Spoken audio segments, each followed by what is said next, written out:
Well, the weather's good, but I still decided to do this at the garage rather than at the shop. So it's another fun Gibson unboxing.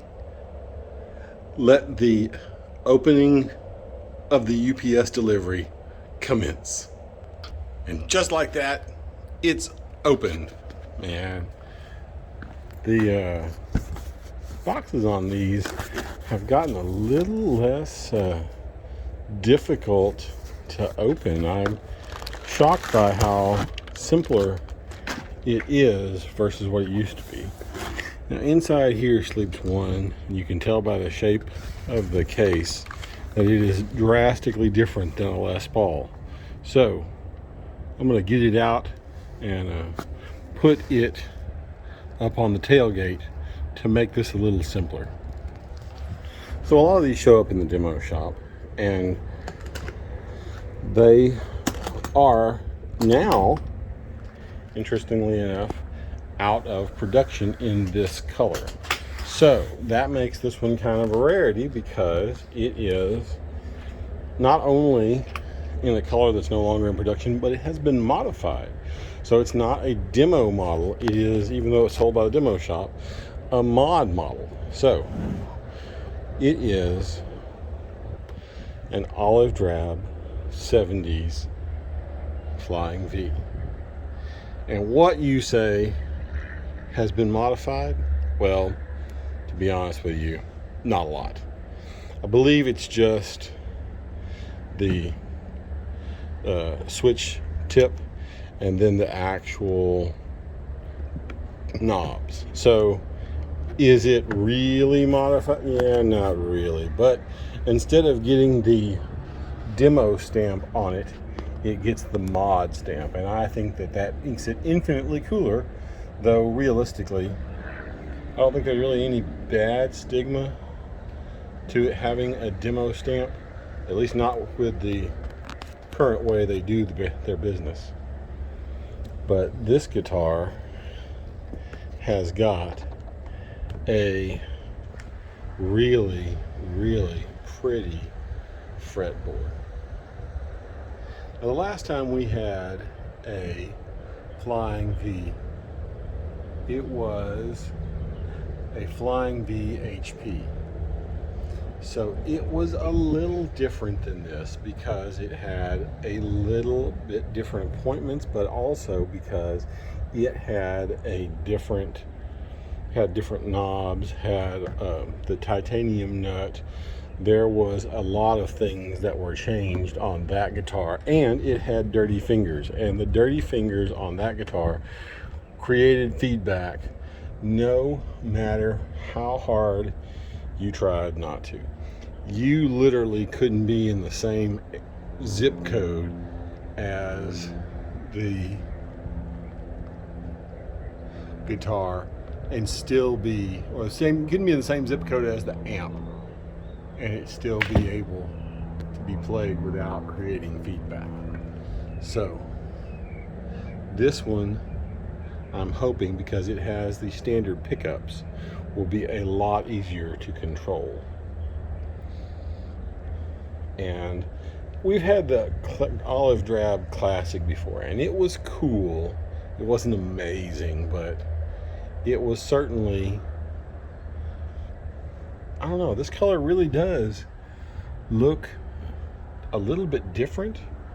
Maybe it's different timing, different shade. This particular one is a 21 model, late in the year, so perhaps there's something different about it. Maybe they changed it over the course of the run. In the case, it has the owner's manual, the Gibson Gold warranty pamphlet. There's the aftermarket warranty evaluation and inspection, the multi-tool, polishing cloth, the new COA for this model, the Gibson Brands limited warranty, which is new that I've ever seen. It's kind of a different little addition to the whole thing. Your standard Gibson, though this one is gold. It seems like the last ones have been in silver or white. And then of course, case key right there. So with that in mind, this one's had a little bit of time to adjust already. It's been here for a couple of days, but I'm going to give it a little bit more time. I've got some other things to do, and then I'll start doing the audio demo to continue this video. All right, so here we have the ever popular Gibson modded Flying V, and this one, the lighting in this room is so bad, but it looks black, but it is actually very green in the real world. And the headstock very much is black, but everything else about it is the olive drab color. And like I say, the fluorescents are totally messing with the camera today, so I'm not really sure what to do about that, but the bottom line is, you've seen what it looks like. This is how it sounds. So as of right now, this guitar shows as having 70s lead in the bridge and 70s rhythm in the neck. And I really like them, because the last time we had a Flying V, it was a modified HP, and the HP had the dirty fingers in it. And that guitar would feedback if you were in the same zip code as the amplifier. You had to really roll off the actual like tone and the volume to be able to stop it from feeding back, which we don't really experience with the Les Paul that has the Dirty Fingers Plus pickups. So this one really is kind of a unique deal, because it doesn't have the, oh look, I guess it decided to correct itself now, but the fluorescents are really bright. But anyway, so the this guitar has one thing for it. It is neck heavy. Like, I can put it up here and you can see it. I'm not even moving, and it just, oh, it's gonna hold down. No, there it is. If you like move at all, it just tries to neck dive, which maybe that's something specific to, you know, Flying V's that I just didn't notice before now. I'm not really sure. But bottom line is tone. So we've got the master tone, and then we've got volume for the neck and volume for the bridge. So without further ado, clean tones first.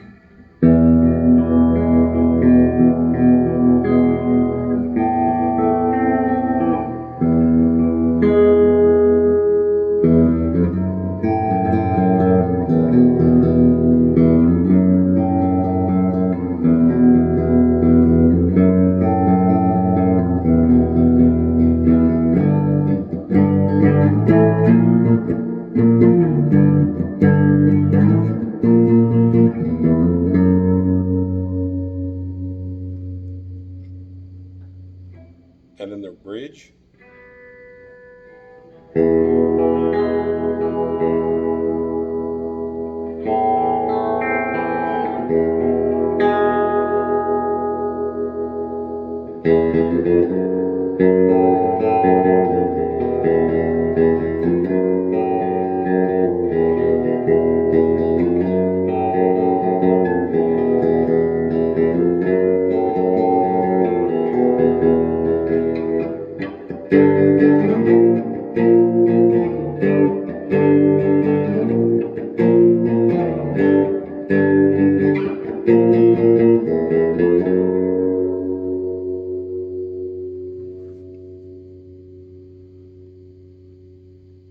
And in the middle, it really balances everything out.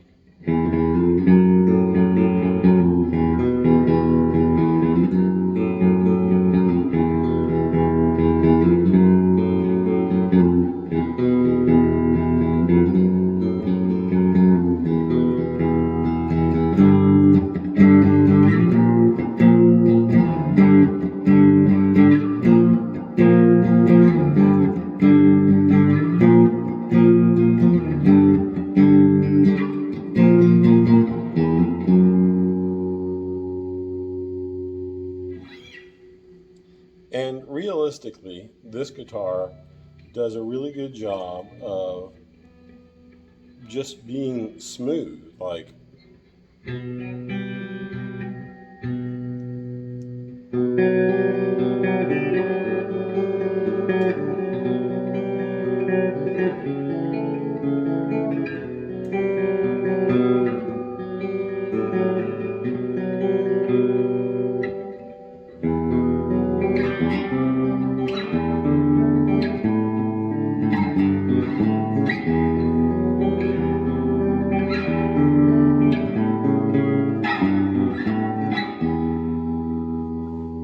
and if you play that riff on the neck,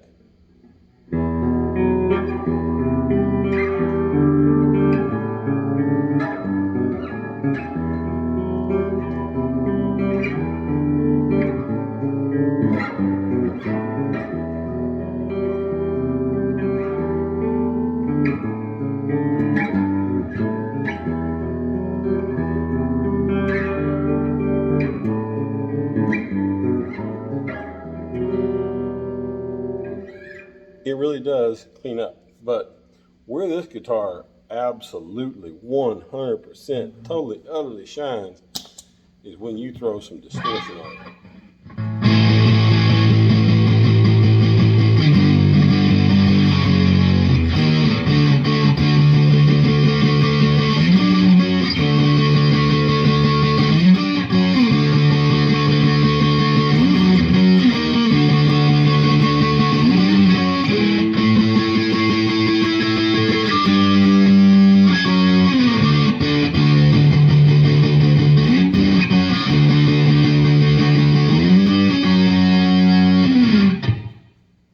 And that's just on the neck.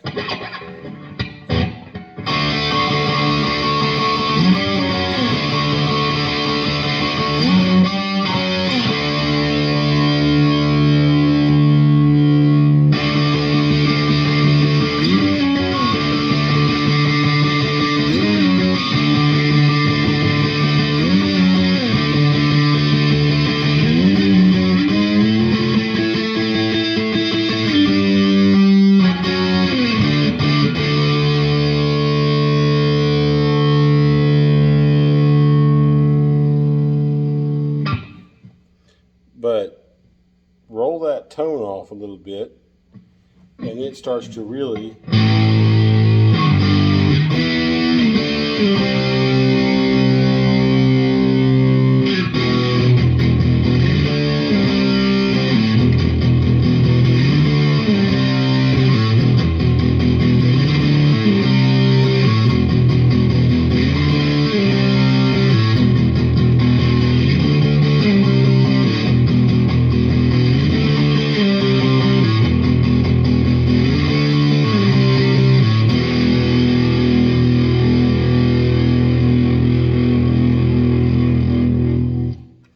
it'll chug.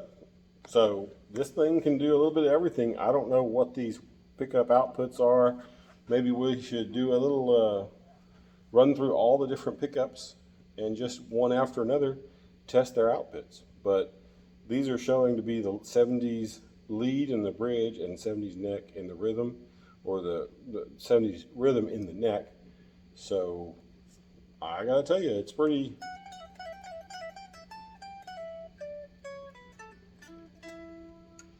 It's comfortable, and the neck is not as thin as the Flying V HP, but it is very comfortable. It's nice. It's not like really slim, and it's not like really fat. It's somewhere in the middle. It's thicker. I feel like it's thicker than a, I don't know, it feels like it's thicker than a 60 Slim Taper, but I'd have to look that up to see what they say this thing is, but it's a really comfortable neck. And I'm not good at playing Flying V's when I'm sitting down. I can do it pretty well up here, but when I'm standing up, but I've never been good at Flying V's sitting down. So maybe someone else is better than that, me. Actually, probably everybody's better than me, but anyway, so there it is, Flying V. This one has just been modified to have the black knobs and the black switch tip. Everything else about this guitar is basically stock. It shows to be a mod guitar. I don't know if I can get a good picture of that on there, but it is stamped as a mod, so just like as if it was in the mod collection. It's pretty cool. I'm probably going to put it up for sale anyway because I just think that somebody else will like it better. But I'm definitely going to condition the fretboard, which the fretboard actually is really pretty. It just needs some moisture. So, would I recommend one of these guitars? Yes, I absolutely would. And this color has been discontinued. So, there might be limited runs somewhere at like Guitar Center, American Musical, American Musical Supply, something like that. But these 70s are supposed to be discontinued in the olive drab. So, will we see them again? Probably. But the Gibson Exclusives collection that had these as part of it has discontinued the olive drab in favor of, I believe, the deep purple ones that are coming out. So will we see a deep purple version of one of these? I don't know, but I'll say this, green's not bad. I suppose if you were in the army or something, it'd be a little bit cooler, but anyway, for now, that's it. Catch y'all next time.